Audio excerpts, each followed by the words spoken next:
सज्जनों, स्वर्ग और नरक का वर्णन हुआ। आगे चल करके एक उधर राजा परीक्षित ने प्रश्न किया। गुरुदेव सुखदेव ने एक सुंदर सी कथा श्रवण कराई। अजामिल नाम के एक पंडित जी हैं, व्यभिचारी हो गए और व्यभिचार में फंस गए। इधर संतों की मंडली आती है और चातुर्मास के समय पर गांव में ठहर जाती है और वे अजामिल के द्वार के सामने ही अपना अखाड़ा जमाते हैं। अजामिल रात को चोरी करके आता है और उस अजामिल को ठीक करने के लिए संतों ने उसे एक अजामिलोपाख्यान अजामिल से कहा, भैया एक बात बताओ, आपके कितने पुत्र हैं? तो महाराज पंडित जी ने कहा, अजामिल पंडित जी ने कहा, महाराज 9 हैं, 10वां भी होगा। बोल राधे राधे। अच्छा, तो 10वां जो होगा ना उसका नाम नारायण रख लेना। अरे महाराज ये तो पुराना हो गया। पत्नी आई, अरे संत कहते तुम मानते क्यों नहीं है? नहीं, मैं कह रहा था कि मैं मानूंगा। संत समझ के पत्नी अच्छी चाह रही है, ये पत्नी की मानता है। बोले हाँ मैं मानूंगा, मैं कह रहा था कि मैं मानूंगा। तो महाराज 10वां पुत्र हुआ, उसका नाम रख दिया नारायण। अब हर समय अजामिल अरे नारायण, अरे नारायण, अरे नारायण, नारायण नारायण का स्मरण करता। अंत समय में क्या हुआ कि मृत शैया पर लेटा हुआ था अजामिल और आते हुए यमदूतों को देख लिया उसने। जब आदमी मरता है ना उसे बहुत विचित्र विचित्र चीजें दिखाई देती होगी। आपने सुना होगा कि मरते समय वो पता नहीं क्या क्या बोल रहे थे, वो फिर दूसरी दुनिया में पहुंच जाते हैं। बोलो राधे राधे। तो अजामिल ने भी देखा यम के दूत मुझे लेने आ रहे हैं, तो उसको स्मरण रहा मेरा पुत्र नारायण इधर कहीं खेल रहा है। उसकी दृष्टि गई, दूर पुत्र खेल रहा था। उसने दूर से अपने पुत्र को पुकारा मरते समय कि दूरे क्रीडन का सत्यम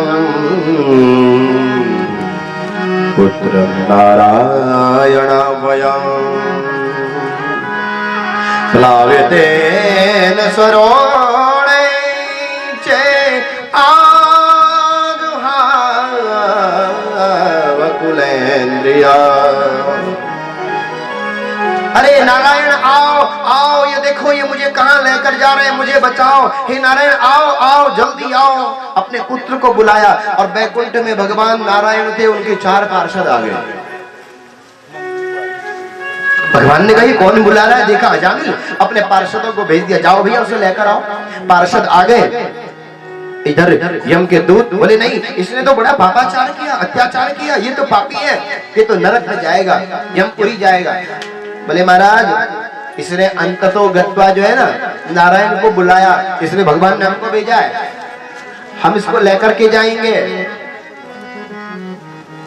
इसने कहा भैया अंते जामती सागति, इसलिए अंत में जो सोचेंगे वही फल प्राप्त होता है। अजामिलोपाख्यान श्रवण हुआ।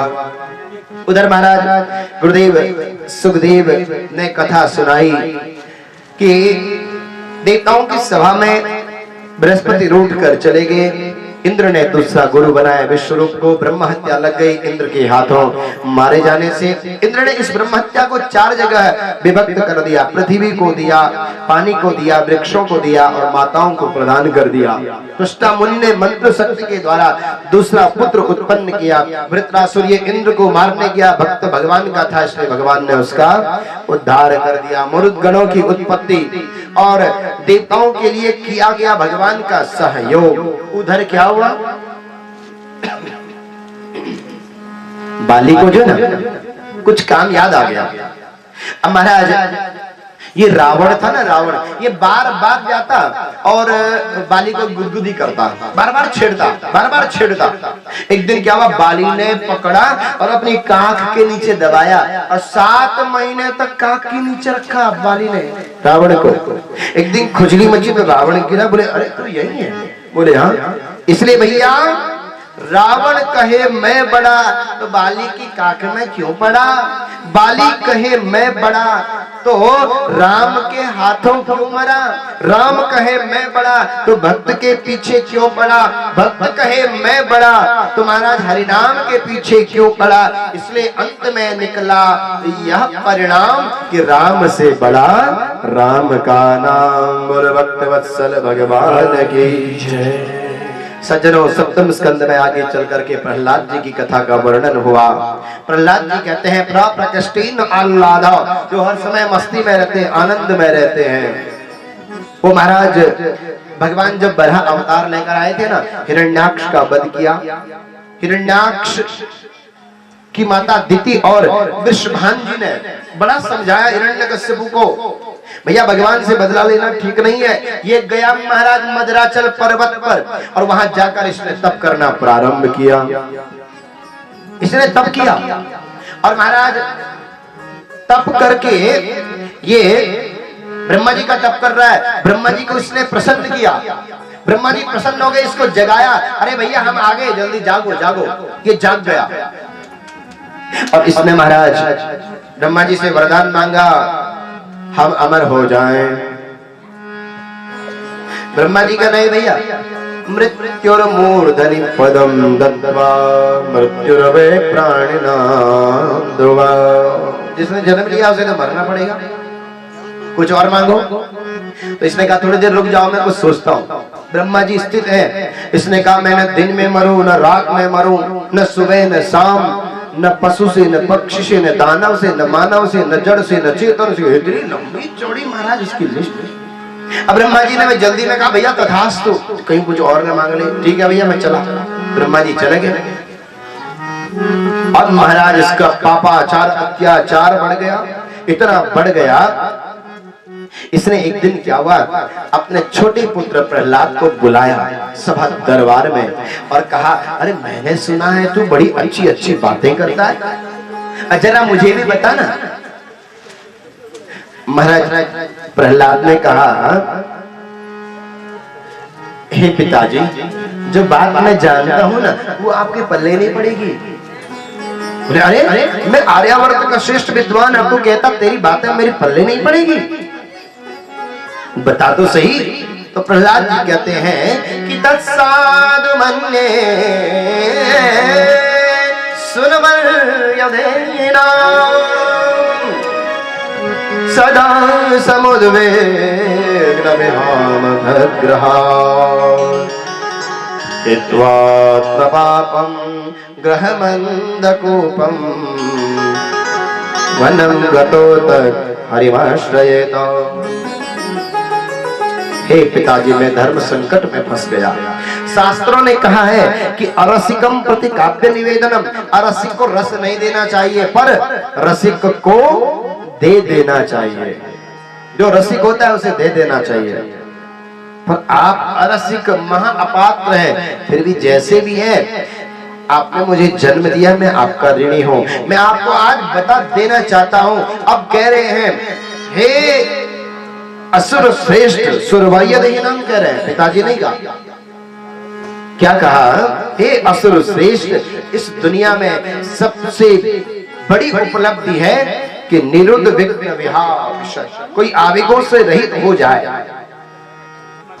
और हम तो महाराज थोड़ी थोड़ी देर में महाराज क्रोध ग्रसित हो जाते हैं, अनकंट्रोल हो जाते हैं। और कोई आवेगों से रहित हो जाए तो भगवान उसे अपना लेते हैं। आवेगों से रहित हो जाए। सूरदास को कोई आवेग नहीं चढ़ा। महाराज जैसे हिरण्यकश्यपु ने ये बात सुनी, और महाराज तुरंत अपने कुल शरणामर्क जी को बुला लिया। कुलपति है असुर विश्वविद्यालय के, बच्चों के बिगाड़ने की शिक्षा देते हैं, उनको बुलाया, कहा इसको लेकर के जाओ। वे गए, उसको लेकर के गए। अब भैया उसे पढ़ाया जा सकता है जो पेट से सीख कर आया हो, उसे क्या पढ़ाया जाए? उसे पढ़ाया जा सकता है जो पेट से न सीख कर आया हो, उसे तो सिखाया भी जा सकता है। पर प्रहलाद जी सब कुछ पेट से सीख के आए। अब बहुत दिन हो गए। एक दिन फिर हिरण्यकश्यप ने सभा दरबार में बुलाया और प्रहलाद से कहा, हाँ लाला अब बताओ, अब आपने क्या सीखा? प्रहलाद ने कहा, हे पिताजी, जब मैं पढ़ा लिखा नहीं था तभी मेरी बात आपकी समझ में नहीं आई। अरे अब तो मैं पढ़ लिख के आया हूं, अब तो और भी नहीं आएगी। बोले बता तो सही। तो प्रहलाद जी कह रहे हैं अब कि श्रवणम कीर्तनम विष्णु स्मरणम पाद सेवनम अर्चनम वंदनम दास्यम सत्य आत्मनिवेदनम। हे पिताजी, ये 9 प्रकार की भक्ति है, यदि इनमें से कोई भी व्यक्ति एक कर लेना तो भगवान का बन जाता है, गोविंद का बन जाता है। और महाराज जैसे ही हिरण्यकश्यप ने ये सुना तो महाराज बड़े बड़े अस्त्र शस्त्रों से कटवाया, अस्त्र शस्त्र टूट गए, प्रहलाद जी को खरोच तक नहीं आई। हाथियों से कुछ चलवाया, कुछ नहीं हुआ। हिरण्यकश्यप ने कहा, अरे प्रहलाद तुझे होता क्यों नहीं कुछ भी? बोले जनार्दन स्मरानुभावा।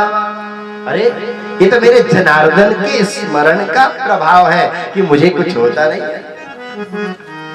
अब महाराज और गुस्सा आ गया, अच्छा तेरा स्मरण सब निकल आएगा, जाओ भैया जाओ, इसे कारागार में डाल दो। जब भोजन पानी कुछ मिलेगा नहीं ना 2-4 दिन तो सब स्मरण आ जाएगा। अब प्रहलाद जी जा पहुंचे कारागार में। द्वारपाल महाराज बाहर खड़े हैं और इधर जो है प्रहलाद जी को और मस्ती चढ़ गई। कारागार में और भजन करने लग गए। अब 4 दिन हो गए, प्रहलाद जी ने कुछ खाया पिया नहीं। वही क्षण महाराज कोई भक्त भगवान को भोग लगा रहे थे, भगवान ने थाली ही वहां से अंतर्धान कर दी और जा पहुंचे कारागार में प्रहलाद के पास। कहा, अरे प्रहलाद, अरे पहले कुछ खा लो।